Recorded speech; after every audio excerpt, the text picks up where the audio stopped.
I'm Ayesha. I'm a spoken word poet, and I'm going to read a series of poems about my journey with feminism today.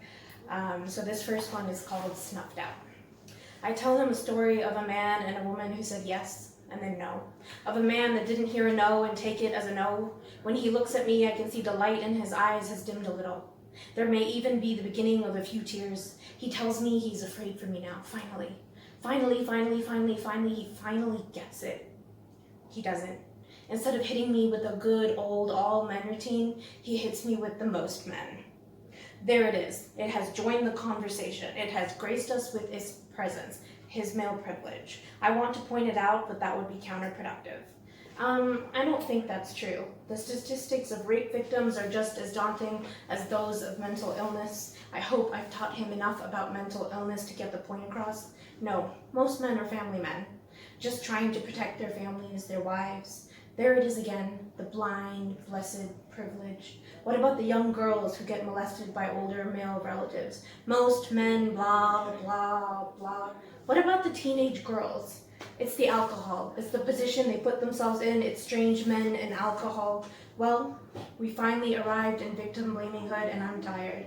I'm tired, but I try one more time. It's not the alcohol, it's the sickness in some men's brains. Notice how I said some. It's fathers telling their daughters to be afraid and teaching their sons how to chase most men. It's fine.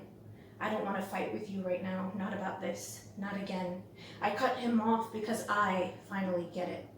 They're never really going to get it. The light in his eyes dimmed, but for a moment the light in our eyes starts diminishing from the day we learn to be a woman is to be afraid.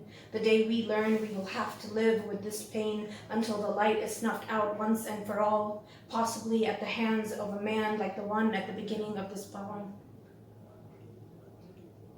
The next poem is called Palatable Feminism, after one of my favorite poets, Blythe Baird. We jokingly say angry before we say feminist. We say feminazi in between fake chuckles. We choke, unable to fully vocalize the veracity of our reality so they can hear feminism without their gazes shuddering, minds closing, hands fisting. We get into empty elevators, are joined by a complete stranger, panic and rush out uttering excuses. We say I forgot something. We say I'm waiting on someone. We say I sigh in relief when the doors close on befuddled expressions. We immediately feel bad. We wonder if we were rude. We wonder if we would have done that if he looked like men we know. We shake ourselves out of a guilt spiral. We remind ourselves it might have hurt his feelings, but it kept our bodies safe. It kept our bodies still ours. We say, thank God we haven't been raped. We also say yet. We say, thank God we haven't been raped yet, as if having our bodies, our homes, invaded is a foregone conclusion and an inevitable invasion. We go out to dinner and share tips, tricks, war, and how I just barely managed to get away stories, while they share stories of their conquests. We tag each other in posts that tell stories of other women who weren't able to stay safe, but how we can learn from their mistakes, while they tag each other in memes about taking women to pools on first dates. We are tired, they are hungry, we are weary to the bone, they are ready to hunt. Even as they are hunting us, even as we are tired, we are explaining to them that we don't hate them, that we are just afraid. How can the prey not be afraid when being stalked by the predator? But we, the prey, we, the women, we have to be afraid. We have to be angry at how afraid we are in a way that doesn't hurt your feelings. Hashtag masculinity so fragile as a hashtag because it's true.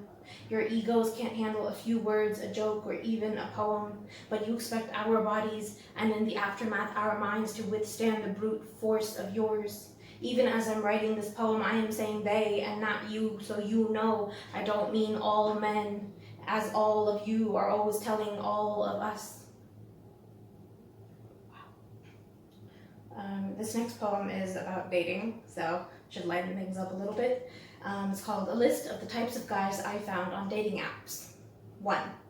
The guy whose privilege allows him to believe that being falsely accused of sexual assault is equivalent to the plight of refugees. I know a lot of you are expecting me to go all angry feminist right now, but I won't. I don't really feel like educating any ignorant people right now. 2.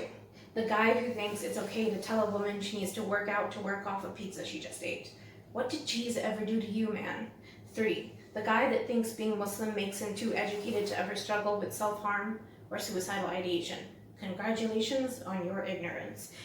4. The guy who answers porn to any of Bumble's prompts.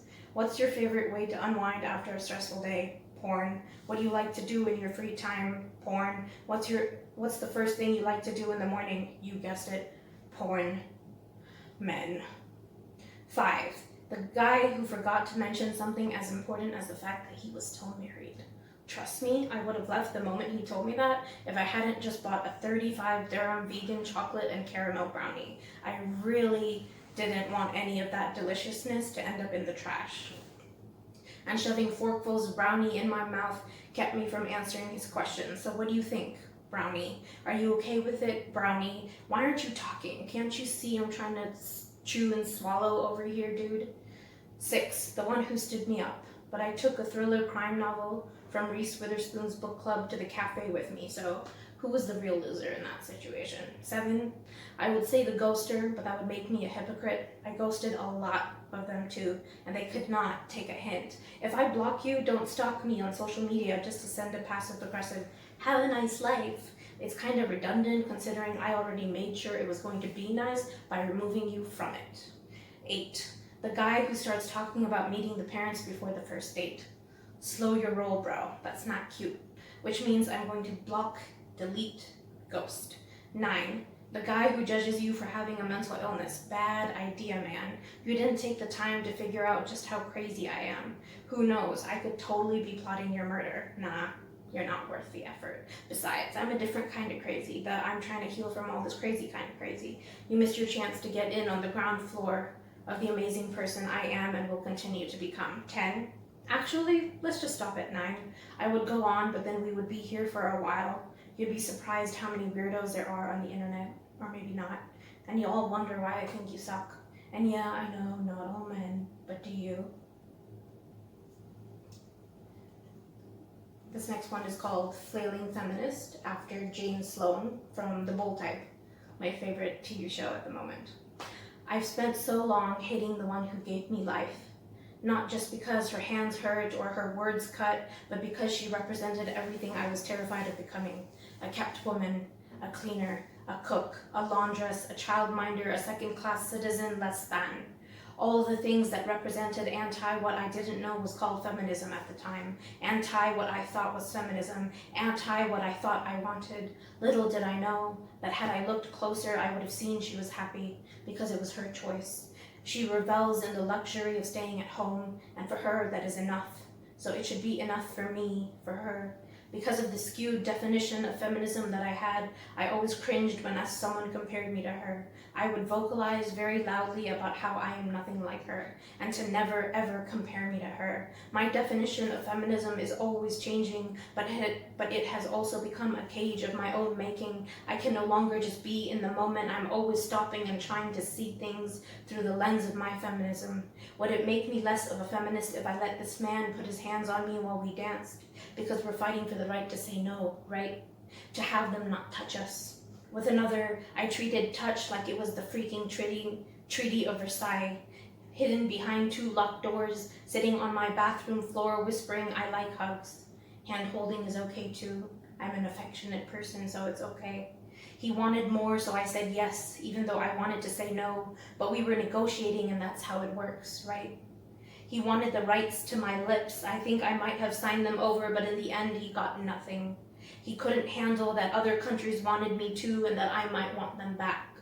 I forgot that I was a human being, not just a movement, not just an activist. I forgot to ask myself, do I want to dance with this man? Do I want to hug the other one? They were my choices, ones I took away from myself because I was so caught up in being something I don't even fully understand yet. It's taken me years to admit that I want love, that I want to date, that I want kids one day, and that all of these things are okay because they are my choice. Because love isn't needing a man to pay your bills, because love won't set the movement back 50 years. Just because you want a little happiness, even if it doesn't look like someone else's definition of it. Because love isn't need at all but want. The want to add a certain kind of joy to your life, to add a partner, to have many me's and many half the person you love running around. It's okay to love.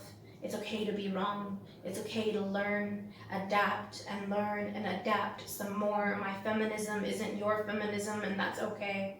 My feminism is as ever-changing as am I, and I wouldn't have it any other way. And this last piece is called Hard Truths. When your psychiatrist tells you he's picked up on some things about you and he wants to know if you want to hear them, you know it's about to go down. He tells me a lot of hard truths, and as always, I'm mostly confused but pretend to understand because the hour is up. I think I'm fine until my bedroom door closes behind me and then all hell breaks loose, but I stay. It hurts, but I freaking stay. I go on a date the next day and I realize he's right. I'm angry, really, really angry. I need to let go of some of that. I can't make space for the good things if I don't let some of this anger go, and the only one who can do that is me. When I'm ready, in this moment I realize I am so ready. I just don't know how. I don't always want to be on the offensive, defensive. I don't want to always have a Fort Knox around my heart. I don't always want to self-sabotage my own happiness, but men also need to stop being so... Actually, wait. Let me break it down for you. My new approach to dating is, actually, let's start with the precedent that the bar is so low, it is literally in hell. I now go into these interactions, with zero expectations. In fact, I treat dating like an experiment where I'm the scientist and they are the lab rats. A controlled environment, a public place where I feel safe. Controlled stimuli, same person they date, me. Observations, inevitable jerk-face tendencies appear. Conclusion, termination, aka block. Anyways, back to this date. You know you and your feminism have evolved when one of the first things out of his mouth is, "You're a princess." And not in a creepy, "I don't even know you, so why are you referring to me" using endearments kind of way, but "you're a spoiled brat" kind of way. But you know what? I'm not sorry for taking the time I need to heal. I'm not sorry that I have a mental illness that makes it hard to live a normal life. I'm not sorry I love being an artist. I'm not sorry I have a father who supports me regardless. When he points to the scars on my arm and says, "What is that?" What do you think it is? You'd have to be crazy to do that. Excuse me? 1, calling someone crazy is not okay. 2, it's called mental illness. 3, you couldn't even begin to imagine the kind of pain a person who does something like this has to go through to do it. What does your feminism have to say about that? At that point, I whipped on my mask so fast, dating in the times of Corona, and was halfway out of my chair when he gaslighted me into staying longer. He went on to be racist. He went on to complain about getting old because he just turned 29, but at least he was thin, with a pointed look in my direction. Hey, I have pictures on my dating profiles. You know what you're in for. Also, you. I'm done apologizing for the body that I live in. He went on to judge some more and say clearly my being a poet wasn't working without even having heard or seen my work.